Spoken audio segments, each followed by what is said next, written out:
There was a girl, let me tell you this story, on Vampire in Brooklyn, black stunt lady jumping off a building. Her first jump was successful. Her family was there. The second jump, somebody adjusted the mat. Go look this story up. She jumped, hit the mat, and bounced into the wall and died instantly. Yeah. So as I was talking to the sound man, now on a lot of the African-American shows back in the day, all the writers, producers were white. You may have one or two black folks there. I don't deal with racism very well because I grew up in Washington, D.C., and I grew up with good white folks and a million black people. So it's one of my triggers.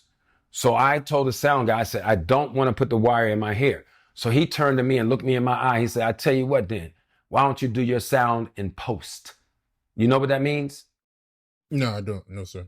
What that means is, why don't you do the show while you're here this week, and then you let them fly you back in and then put your sound in. I said, no problem. So I called the first AD, and I said, I think your sound man is a racist. He said, well, what happened, Mr. Powell? I said, well, I was telling him I wanted to put the mic either on my leg or behind my back and put the wire up in my shirt somewhere. And he told me to do mine in post.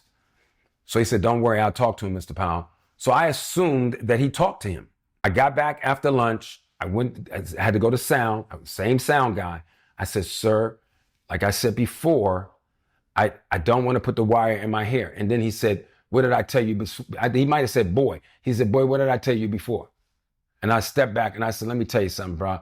I will knock the f out of you on this set. I'll fight every one of you motherfuckers. Period. And I went to my trailer and I called my manager and I said, I'm leaving.